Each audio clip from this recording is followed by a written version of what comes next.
आम्ही सारे खवय्ये. आता वळूया आपल्या तिसऱ्या रेसिपीकडे, जी मी दाखवणार नाहीये. आपण सिरीज करतो आहोत ज्यामध्ये मी तुम्हाला लेडी शेफची आपल्या किचनमधून ओळख करून देतोय. खरं तर लेडी शेफ्स अशा बघून सुद्धा मिळत नव्हते असं मला वाटत होतं, पण आपल्या किचनमध्ये हॉटेल इंडस्ट्रीमध्ये आता भरपूर गृहिणी किंवा मुली आता या फील्डमध्ये उतरलेल्या आहेत आणि मला असं वाटतं अजून एक 2-3 वर्षात आपल्याला वेगवेगळ्या हॉटेल्समध्ये लेडी शेफ आपल्याला अगदी डेफिनेटली दिसतील. पण सुरुवात आत्तापासूनच झालेली आहे आणि आपल्याबरोबर आहेत शेफ पिंकी दीक्षित. आपण त्यांचं स्वागत करू. हाय शेफ, थँक्यू सो मच, तुम्ही आमच्या या किचनमध्ये आलात आणि तुमच्या बिझी रेस्टॉरंटमधनं तुम्ही वेळ काढून आमच्या या किचनमध्ये आलात. त्यामुळे मी तुमची व्यथा समजू शकतो की किती स्ट्रेस असतो की रेस्टॉरंट फुल फ्लेज चालू असतं आणि तिकडनं मी तुम्हाला खेचून आणलेलं आहे या स्टुडिओमध्ये. कसं काय वाटतं तुम्हाला? आज तुम्ही एका रेस्टॉरंटच्या शेफ आहात, ओनर शेफ आहात, कारण ही प्रथा आपल्याकडे फारशी नाही आहे फ्रँकली. शेफ आणि एका रेस्टॉरंटचा ओनर हे फार कमी प्रमाणात आपल्याकडे दिसतं. तर तुम्ही कसं काय झालात, म्हणजे तुम्ही कसं काय सोम सारखं एक रेस्टॉरंट मस्त तुम्ही बनवलंय मुंबईत? सोम म्हणजे मला अशी इच्छा होती की जेवण म्हणजे रेस्टॉरंटमध्ये जसं घरासारखं जेवण सर्व करायची इच्छा होती, विथ त्यातलं तेल मसाला कमी आणि जिकडे आपण 2-3 वेळा आठवड्यामध्ये जाऊन जेवून शकूया, पोटाला तकलीफ नाही होणार. And menu should be seasonal more or less, की म्हणजे जसे गरमीमध्ये मँगोज खायचे, श्रावणमध्ये फराळ असतो, विंटरमध्ये जसं उंड्या हिरवे व्हेजिटेबल्स सगळं, तर सीझनली खायला तर आपल्या पोटाला बी चांगलं वाटतं आणि माझी कॉस्टिंगला बी हेल्प करतं. So I can give you more reasonably priced menu more frequently. Excellent. So तुम्ही हे किती वर्षापासून या रेस्टॉरंट सुरू केलं आणि आधी किती वर्ष तुम्हाला या फील्ड मध्ये झाले as a chef? Probably 15 years हे फील्ड मध्ये झालेत. सोम इज अ 5 year old. 5 वर्षापासून आम्ही ते प्रयत्न करतो that we do a good job. I think तुमचे प्रयत्न खरोखरच सफल होत आहेत, कारण आज त्याचं नाव पण खूप चांगलं झालेलं आहे आणि जेवण अतिशय सुरेख मिळतं. सो पिंकी, मला सांगा, आज तुम्ही आपल्या रिव्ह्यूअर्ससाठी काय करून दाखवताय? शेफ, आता समर गरमी आहे, म्हणजे मला वाटलं थोडासा एक लाईट पदार्थ करायचा, म्हणजे मूग डाळचे वॉफल, जसं आपण मुगाची डाळ पिवळी असते भिजवून त्याला पिसून वॉफलच्या आयर्न मध्ये त्याला बेक करून will make like a waffle. तर थोडासा सॅलड त्याच्यावरती ठेवलं तर समर लाईट डिश बी होईल आणि थोडा डिफरंट बी चांगलं लागेल. म्हणजे आपण डोसे खातो पण त्याच्याऐवजी हे जरा वेगळ्या पद्धतीचे पदार्थ होईल. त्याचं थोडंसं वंडरफुल. मग त्याचं काय काय साहित्य घेतलं ते आपण सांगूया. शेफ, ह्याच्यासाठी आपल्याला 1 कप मुगाची डाळ पाहिजे पिवळी. We need salt, green chillies, besan थोडंसं आणि लास्ट मध्ये हिंग आणि फ्रूट सॉल्ट हवाय आपल्याला. आणि हे इकडे घेतलं तर सॅलड, त्याच्यामध्ये आपण लेट्यूस घेतलाय, नंतर ते सॅलड म्हणजे त्याच्यावरती ठेवायला थोडंसं अनियन्स आहे, थोडं बीन्स स्प्राउट्स, लाईक थोडासा चटपटा सॅलड सारखं वरती, तर थोडं फ्लेवर येईल त्याला. सो आता काय करायचं, प्रोसेस कशी करायची? ह्याला आपण 1 कप मुगाची डाळला 1-2 तास एवढं भिजवायचं जोपर्यंत सॉफ्ट नाही होणार. त्याच्यानंतर पाणी ड्रेन करून फ्रेश थोडासा पाणी टाकून ब्लेंडर मध्ये त्याला मिरची आणि मीठ बरोबर पिसून घ्यायचं. मिश्रण तयार होतं. म्हणजे डाळ आधी 2 तास भिजवून ठेवायची, नंतर त्यातलं पाणी काढायचं आणि नंतर ते मिक्सर मधनं थोडंसं पाण्यासोबत मिरची आणि त्याच्यामध्ये मीठ आणि हिंग ते घालून ते मिक्सर मधनं फिरून हे आपण अशी पेस्ट. सो आपण हे आधी एका ह्याच्यात काढून घेऊ.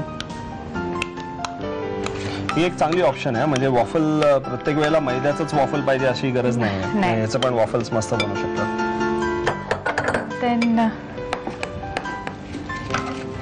ह्याच्यामध्ये काय आता घालायचं? डिशवॉशरमध्ये शेफ मीठ घालायचं. मीठ किती? एवढंसं घालू? टेस्ट एवढा शेफ. ओके. नंतर थोडंसं हिंग आणि बेसन. हिंग आधी पण आपण घातलं होतं, थोडंसं घातलेलं आणि आता पण घातलं. आणि बेसन थोडासा जेव्हा जेव्हा बांधायला त्याच्यामध्ये पाणी थोडं जास्ती वाटलं तर बेसन थोडं ठेवलं तर बस एवढं होईल. हो शेफ, आय थिंक सो. आणि याच्यामध्ये मग फ्रूट सॉल्ट केव्हा घालायचे? तेल टाकूया थोडंसं शेफ तेल. आणि नंतर फ्रूट सॉल्ट टाकूया. बस thank you chef. Should be enough. Yes chef. Waffle iron गरम करायला ठेवलेला आहे. हा वॉफल आयन एकदम गरम झाला, त्याच्यानंतर फायनल फिनिशिंग मध्ये फ्रूट सॉल्ट टाकूया. म्हणजे त्याला ते 1 टीस्पून जेवढं. 1 टीस्पून घालू? 1 टीस्पून जेवढं. बस एवढं अजून घालू थोडं? हा थोडा खा. त्यात आणि हे लास्ट नको. नको.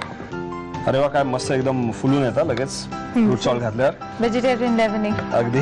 आता हे काय करायचं आपल्याला या वॉफल आयन मध्ये घालायचं आहे. वॉफल आयन बद्दल जरा सांगायचं आहे आपल्या व्ह्युअर्सना. हे स्क्वेअर जे त्याच्यावरती खण आहेत ते आपोआप असेच म्हणजे बाजारात मिळतात. याच पद्धतीने हा आयन मिळतो. करेक्ट. आणि हा टोस्टर सारखाच वाटतंय, म्हणजे फक्त आतली प्लेट वेगळी आहे. हो अशा हे टोस्टरच आहे. याची प्लेट्स चेंज केली आणि टोस्टर प्लेट टाकली तर टोस्टर झाला.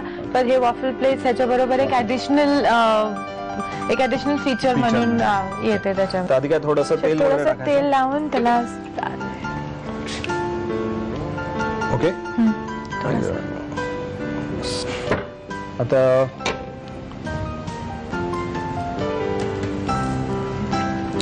थँक्यू.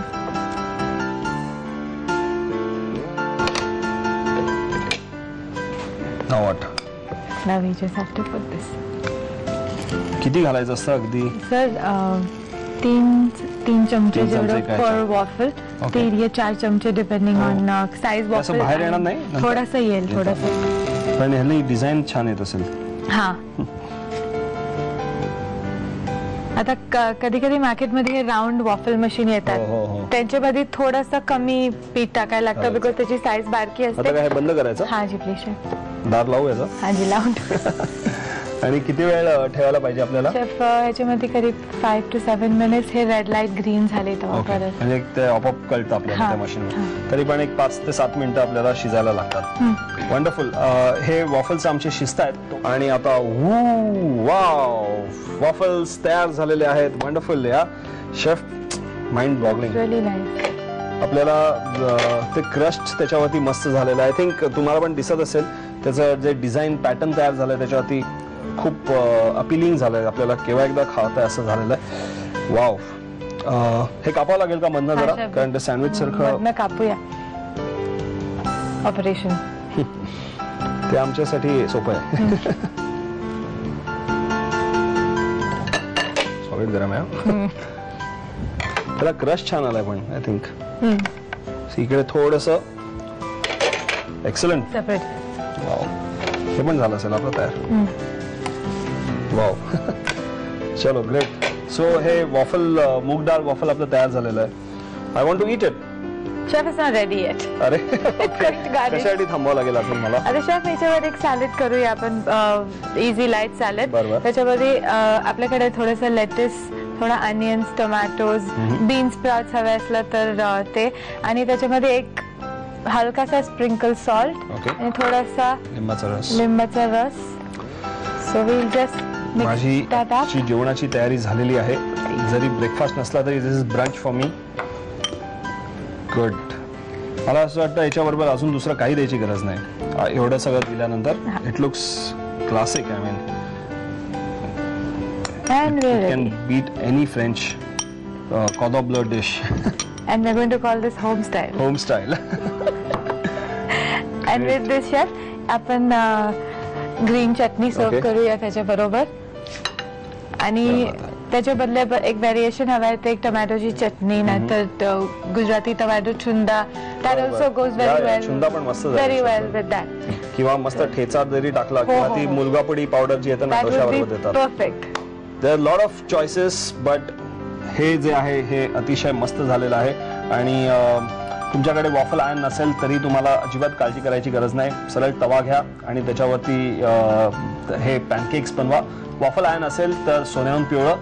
या डिशपेक्षा नक्कीच पिवळं नाही, कारण ही डिश आज तुम्हाला नक्कीच बनवायला पाहिजे. त्यासाठी साहित्य आणि कृती लगेच लिहून घ्या. मूगडाळ वॉफल बनवण्यासाठी लागणारं साहित्य: 1 कप मूगडाळ, मीठ, मिरची, बेसन, हिंग, खायचा सोडा आणि व्हेजिटेबल सॅलड. कृती: हिंग, मीठ आणि मिरची घालून मूगडाळ 2 तास भिजवून वाटून घ्यावी. वाटलेल्या मूगडाळीच्या मिश्रणामध्ये मीठ, तेल, हिंग, खायचा सोडा आणि बेसन घालून ते एकजीव करून घ्यावं. वॉफल मेकर किंवा टोस्टरला तेल लावून त्यामध्ये मूग डाळीचं मिश्रण घालून वॉफल खरपूस भाजून घ्यावेत. सॅलड मध्ये मीठ आणि लिंबाचा रस घालून ते मूग डाळीच्या तयार वॉफलवर घालावं आणि हिरव्या चटणी बरोबर सर्व्ह करावं.